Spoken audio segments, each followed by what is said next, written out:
हाँ, नमस्कार साथियों।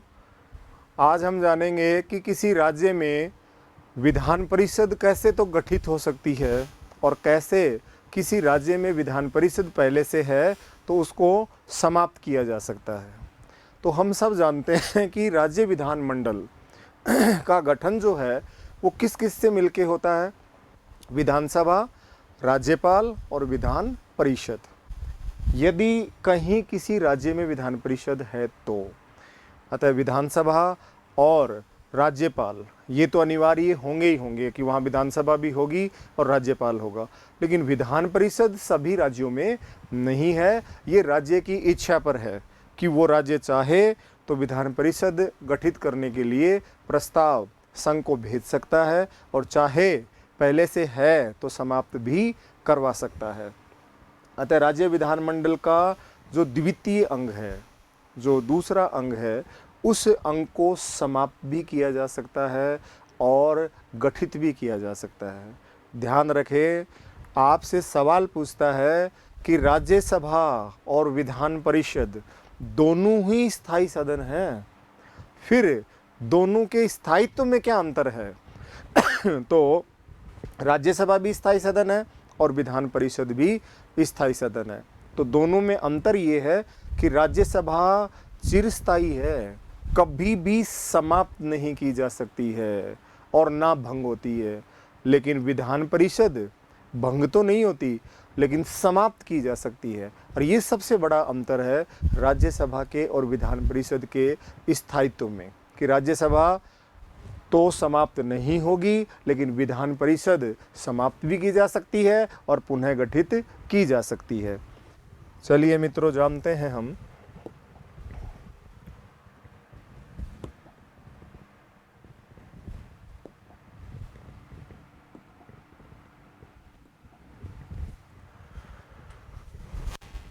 देखिए, हम पढ़ते हैं राज्य विधानमंडल और इस राज्य विधानमंडल का गठन जो है वो भारतीय संविधान के अनुच्छेद यानी आर्टिकल 168 में है। और ये किस किस से मिलकर के बनेगा राज्य विधानमंडल? इसके 3 अंग हैं, जैसे हमने संसद के पढ़े थे। एक विधानसभा जो कि आर्टिकल 170 में है, एक राज्यपाल, ये आर्टिकल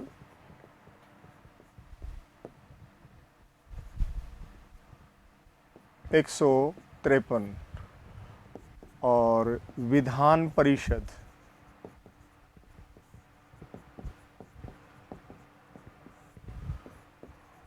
आर्टिकल 171। अब ध्यान रखना, यदि आपसे पूछे कि विधान परिषद की संरचना कहाँ है, बनने के बाद, गठित होने के बाद, वो स्ट्रक्चर आर्टिकल 171 में है। लेकिन विधान परिषद का गठन और समाप्ति वो आर्टिकल 169 में है। अतः जहाँ पर ये तीनों हैं, ये तो कैसा होगा, जहाँ पर तीनों ये अंग होंगे, ये द्विसदनात्मक विधानमंडल है। अगर तीनों हैं तो कैसा विधानमंडल है? ये द्विसदनात्मक विधानमंडल है, यानी जहाँ पर 2 सदन हैं। और ये 6 राज्य हैं हमारे इस समय। 6 स्टेट्स में दोहरा यानी द्विसदनात्मक विधानमंडल है, और जहाँ केवल विधानसभा और राज्यपाल, ये एक सदनीय विधानमंडल है।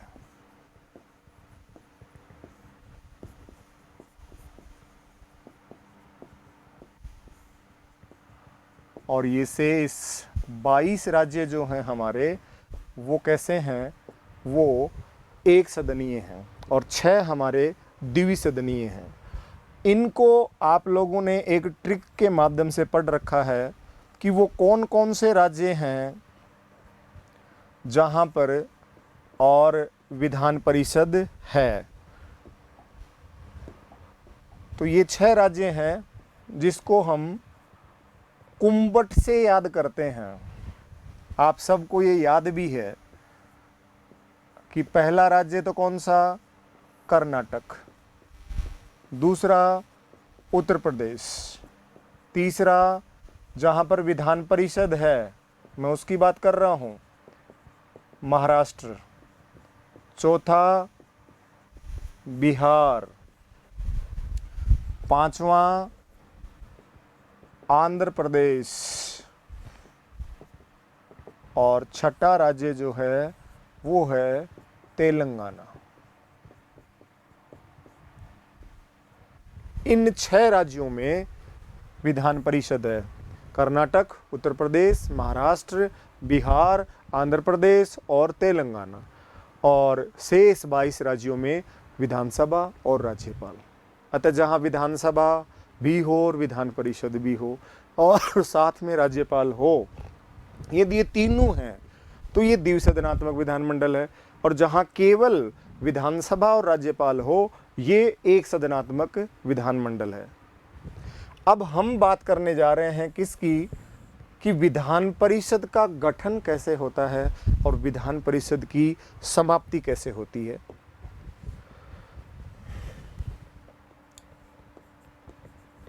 अनुच्छेद 169 और 169 क्या कहता है, विधान परिषद का गठन, गठन मीन्स नाम दे दिया आपको उसने हिंदी में सर्जन, एवं समाप्ति, और वहाँ शब्द दे देता है आपको उत्सादन। उत्सादन से आज से है, समाप्ति से एंड, अतः ये गठित भी हो सकती है और समाप्त भी हो सकती है। यदि एक लाइन में आपको इसका उत्तर देना पड़े तो आप क्या देंगे, इसका उत्तर होगा कि राज्य विधानसभा के संकल्प पर संसद द्वारा, राज्य विधानसभा संकल्प लेगी और संसद गठित करेगी और जहां पर है तो उसे समाप्त करेगी। अब इसकी प्रक्रिया हम जानते हैं। 169 में ये प्रोसेस कैसे होता है। किसी राज्य में नई विधान परिषद आप बनाना चाहते हो और पुरानी समाप्त करना चाहते हो तो उसका प्रोसेस क्या है। तो ध्यान रखिए, सबसे पहले आपसे सवाल ये पूछता है कि विधान परिषद गठित या समाप्ति के लिए पहल कौन करेगा। तो पहल करेगी राज्य की विधानसभा, और ये राज्य विधानसभा क्या करेगी, एक संकल्प प्रस्ताव लेगी। एक संकल्प प्रस्ताव लेगी और ये संकल्प प्रस्ताव किस चीज़ के लिए, विधान परिषद गठन या पहले से है तो समाप्त। और ये संकल्प प्रस्ताव विशेष बहुमत से पारित करेगी। किस बहुमत से पारित करेगी, विशेष बहुमत से, यानी कुल बहुमत, उपस्थित और मत देने वालों का 2/3। ये राज्य का काम पूरा हो गया। राज्य विधानसभा ने पहल करते हुए एक संकल्प लिया कि हम हमारे राज्य में एक विधान परिषद गठित करना चाहते हैं या पुरानी विधान परिषद कोई है उसको समाप्त करना चाहते हैं, और अब ये आगे भेज दिया जाएगा। संकल्प अपने आप में एक मूल प्रस्ताव होता है, लेकिन ले कौन रही है यहाँ, विधानसभा। ये पार्लियामेंट में भी आते हैं संकल्प। जैसे आप लोगों ने संकल्प लिया है कि नौकरी लगना है हमें, तो नौकरी लगना है तो पूरी प्रक्रिया, पूरा वीडियो, पूरा टॉपिक जो है उसको देखिए, 4 मिनट देखने से 5 मिनट देखने से कुछ नहीं होगा। अतः आप तो पूरा टॉपिक देखिए कि फिर देखिए कि कौन कौन से सवाल और कैसे कैसे बनते हैं। अब राज्य पहल करते हुए ये प्रस्ताव किसको भेज देगा? ये प्रस्ताव चला जाएगा केंद्र को। केंद्र का मतलब यहाँ पार्लियामेंट से है, संसद।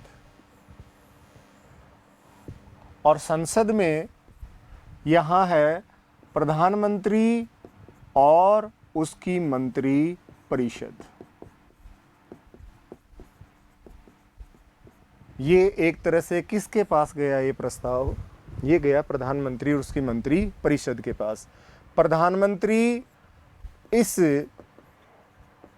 और मंत्रिपरिषद इस संकल्प प्रस्ताव को परिवर्तित कर देंगे। किसमें परिवर्तित कर देंगे? साधारण विधेयक में। ध्यान रहे, विधानसभा में विधेयक पेश नहीं होगा, इसलिए वो राज्य का संकल्प जो आया है प्रधानमंत्री और उसकी मंत्रिपरिषद के पास, इन्होंने इस संकल्प को बदल दिया है साधारण विधेयक में। और अब ये साधारण विधेयक भेजा जाएगा किसके पास?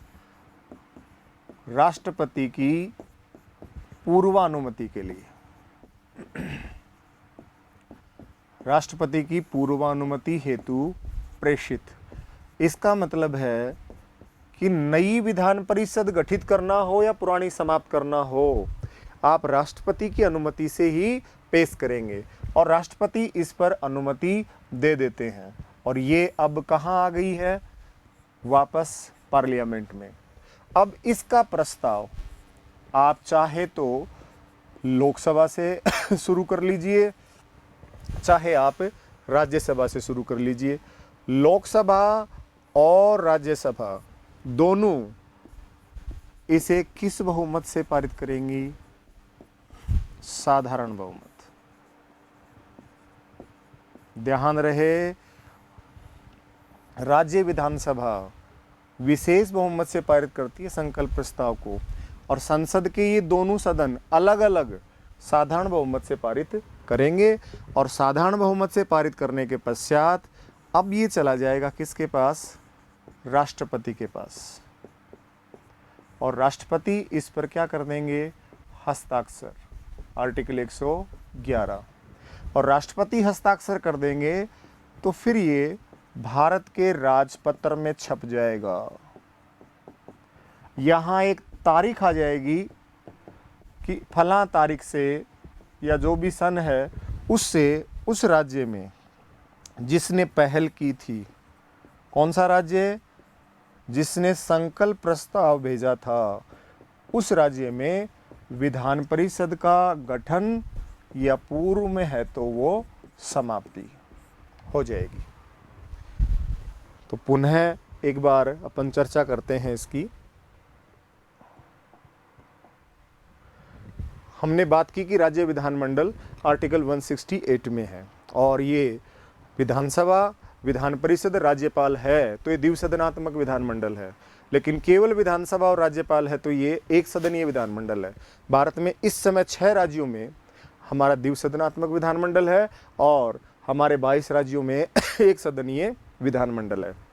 ये जो 6 राज्य हैं ये हमने पढ़ा कुंभट के माध्यम से। कर्नाटक, उत्तर प्रदेश, महाराष्ट्र, बिहार, आंध्र प्रदेश और तेलंगाना।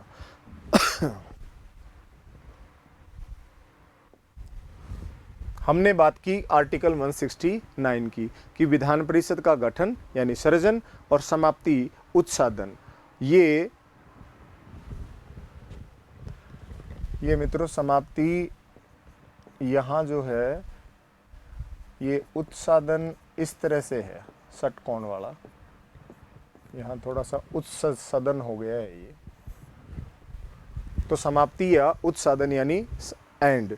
ये राज्य विधानसभा के संकल्प पर संसद द्वारा, यदि हमें एक लाइन में उत्तर पूछे तो, कि राज्य विधानसभा संकल्प लेगी और संसद गठित कर देगी।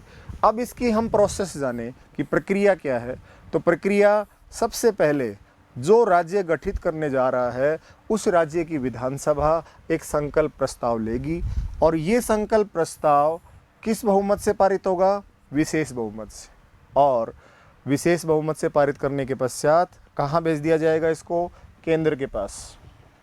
और केंद्र का मतलब यहाँ है संसद से। संसद में वहाँ पर प्रधानमंत्री और उसकी मंत्रिपरिषद है जो राज्य से आए संकल्प प्रस्ताव को परिवर्तित कर देगी साधारण विधेयक में। और अब ये विधेयक राष्ट्रपति की पूर्वानुमति के लिए संप्रेषित किया जाएगा। राष्ट्रपति इस पर अपनी अनुमति दे देते हैं तो अब आप संसद में इसे किसी भी सदन से शुरू कर सकते हैं, चाहे तो लोकसभा चाहे राज्यसभा। दोनों सदन अलग अलग, लोकसभा और राज्यसभा, अपने साधारण बहुमत से इसको पारित कर दें और राष्ट्रपति इस पर हस्ताक्षर कर दे तो गजट नोटिफिकेशन हो जाएगा। और गजट नोटिफिकेशन में एक डेट आ जाएगी, उस तारीख से उस राज्य में नई विधान परिषद का गठन हो जाएगा और यदि पुरानी है तो समाप्त हो जाएगी। इस तरह से नई विधान परिषद आप बना सकते हो और पुरानी विधान परिषद आप समाप्त कर सकते हो। ध्यान रहे यहाँ बनने वाले सवाल क्या हैं। नई विधान परिषद का गठन या समाप्ति, सृजन या उत्साधन किस आर्टिकल में है? 169 में है। दूसरा सवाल, विधान परिषद की संरचना किस आर्टिकल में है? आर्टिकल 171 में है। कितने राज्यों में द्विसदनात्मक विधानमंडल है? 6 राज्यों में है। कौन कौन से हैं? कर्नाटक, उत्तर प्रदेश, महाराष्ट्र, बिहार, आंध्र प्रदेश और तेलंगाना। इस समय कितने राज्यों में हमारे यहाँ इकहरे सदन है, यानी एक सदनीय विधानमंडल है? तो वो 22 राज्य हैं। ठीक है।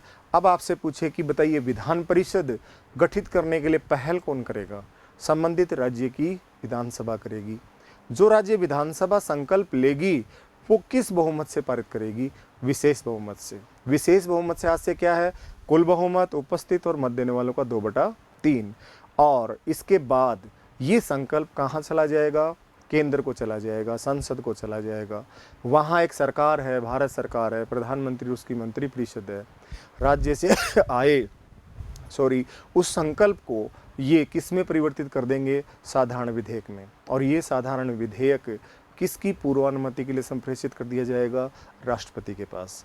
और अब ये वापस संसद में पेश होगा तो आपसे पूछेगी विधान परिषद गठन संबंधित विधेयक जो है, साधारण विधेयक जो है, वो किस सदन से शुरू होगा? किसी भी सदन से हो सकता है। संसद अपने किस बहुमत से पारित करेगी? तो साधारण बहुमत से इसको पारित करेगी। ध्यान रखना, राज्य विधानसभा विशेष बहुमत और संसद अपने साधारण बहुमत। अब हम बात करें कि आर्टिकल 171 में क्या है। ये जो आर्टिकल 171, इस आर्टिकल 171 में गठित विधान परिषद की संरचना है कि कैसे बनेगी, वो सदस्य कैसे कैसे कहाँ से आएंगे। विधान परिषद की संरचना, स्ट्रक्चर। और यहाँ सदस्य हैं कि इस विधान परिषद के सदस्य कहाँ से निर्वाचित होकर के आएंगे। तो देखिए, नंबर 1/3 सदस्य जो हैं, ये 1/3 सदस्य तो कहाँ से आएंगे? विधानसभा सदस्यों द्वारा निर्वाचित। किसके द्वारा निर्वाचित? विधानसभा सदस्यों द्वारा और निर्वाचित। ध्यान रहे, विधानसभा सदस्य नहीं होना चाहिए। जो विधान परिषद का चुनाव लड़े वो विधानसभा का सदस्य नहीं होना चाहिए। अतः 1/3 सदस्य तो विधानसभा सदस्यों के द्वारा निर्वाचित होंगे, ये वोटर होंगे। नंबर 2, 1/3 सदस्य स्थानीय निकायों द्वारा निर्वाचित। जो जिला बोर्ड हैं, नगर निकाय हैं, उनके द्वारा 1/3 निर्वाचित होंगे। 1/12 सदस्य, 1/12 सदस्य स्नातकों, ग्रेजुएट्स, स्नातकों के निर्वाचक मंडल द्वारा, स्नातकों के निर्वाचक मंडल द्वारा जिन्हें 3 साल हो गए हों ग्रेजुएशन किए हुए, और 1/12 सदस्य शिक्षकों के निर्वाचक मंडल से। शिक्षक कौन से हैं? ये सेकेंडरी और सेकेंडरी से ऊपर के, इन शिक्षकों के निर्वाचक मंडल द्वारा इन्हें भी कितने वर्ष का अनुभव हो, नौकरी लगे हुए कितने दिन हो गए हों, 3 वर्ष का अनुभव हो, और 1/6 सदस्य राज्यपाल, 1/6 सदस्य राज्यपाल द्वारा मनोनीत होते हैं। और राज्यपाल कहाँ कहाँ से मनोनीत करेगा? कला, विज्ञान, आर्ट, साइंस, लिटरेचर, साहित्य, सोशल सर्विस, समाज सेवा, ये राष्ट्रपति के समान ही राज्यपाल को है, लेकिन राष्ट्रपति से एक अधिकार राज्यपाल को ज़्यादा है, वो है सहकारी आंदोलन में यदि किसी ने भूमिका निभाई है, सहकारिता के क्षेत्र में किसी ने उत्कृष्ट कार्य किया है, तो राज्यपाल इस क्षेत्र से भी किसी सदस्य को मनोनीत कर सकते हैं। तो देखिए इस आर्टिकल 171 में क्या है, विधान परिषद का स्ट्रक्चर है कि सदस्य कहाँ कहाँ से आएंगे। तो 1/3 हमारे निर्वाचित प्रतिनिधियों द्वारा निर्वाचित होंगे। 112 ये जिनका संबंध शिक्षा से है, स्नातक हैं और शिक्षक हैं, 3 साल के ग्रेजुएट और 3 साल के ही अनुभव वाले शिक्षक, जो सेकेंडरी और सीनियर सेकेंडरी या इससे ऊपर के जो शिक्षक हैं, उनके द्वारा एक निर्वाचक मंडल गठित होगा और वो फिर 1/12 सदस्यों का निर्वाचन करेंगे और 1/6 सदस्य मनोनीत। अब ध्यान रहे, ये यहाँ से लेकर के, और ये तो हैं इलेक्टेड, निर्वाचित, और ये हैं मनोनीत। अतः मनोनीत तो कितने दिख रहे हैं आपको? 1/6। तो निर्वाचित निकालना हो तो 1 - 1/6, तो कितना हो जाएगा? 5/6। 5/6 निर्वाचित और 1/6 मनोनीत, ये ध्यान रखना। और इसका कथन बना करके देगा वो परीक्षा में, और फिर आपसे सवाल पूछता है कि निम्नलिखित कथनों में से कौन सा कथन अशुद्ध है। अतः मैं यहाँ नोट डाल के लिख रहा हूँ कि 5/6 सदस्य निर्वाचित और 1/6 सदस्य इसके होंगे क्या? मनोनीत। अतः ये एक तरह से 6 कथन हो गए। इन 6 में से कोई 4 कथन हमें देता है, और ये कथन जरूर देता है कि विधान परिषद के कुल सदस्यों में 5/6 सदस्य निर्वाचित, 1/6 सदस्य मनोनीत। और फिर हमसे पूछता है कि बताइए निम्न में से कौन सा कथन अशुद्ध है, और विद्यार्थी ये जोड़ लगा के जाता नहीं है, अतः उसका सवाल ये गलत हो जाता है। तो ध्यान रखना, सीधा याद रख लीजिए आप, 1/3 और 1/3 ये कहाँ कहाँ से? ये विधानसभा और लोकल बॉडीज। 1/12 ये आपके ग्रेजुएट्स और आपके टीचर, और 1/6 ये राज्यपाल द्वारा। टोटल का 5/6 निर्वाचित, 1/6 आपके नॉमिनेटेड। ये आर्टिकल 171 में व्यवस्था है, इसलिए ध्यान रखना। आर्टिकल 168 में क्या है? राज्य विधानमंडल। आर्टिकल 169 में क्या है? नई विधान परिषद के लिए गठन करना और पुरानी की समाप्ति का प्रोसेस है। 170 में विधानसभा और 171 में है हमारी विधान परिषद, और आर्टिकल 153 में है राज्यपाल। तो मित्रों धन्यवाद, और आप इसी तरह से अध्ययन करते रहें और सवालों के स्तर पे आप उस टॉपिक को ले जाइए कि सवाल कैसे पूछ रहा है। एक ध्यान रखना, आप पुराने पेपर ज़रूर देखें। IAS PCS जैसे भी आप परीक्षा दे रहे हैं उस पूर्ववर्ती परीक्षा का पेपर आप ले लीजिए, उसका एक सिलेबस आपके पास और पेपर हो, और वो पेपर 2 4 5 जितने भी हैं निकाल के देखिए कि सवाल किस तरीके से पूछ रहा है, ताकि हम ये पता लगा सकें कि वास्तव में अब पेपर सेटर इससे ऊपर के लेवल पे जाएगा तो सवाल किस तरह से बनाएगा। कोई घबराहट की आवश्यकता नहीं है, आप पढ़ते रहिए और आनंद लेते रहिए। खांसी थोड़ी सी तकलीफ़ दे रही है तो इसके लिए सॉरी।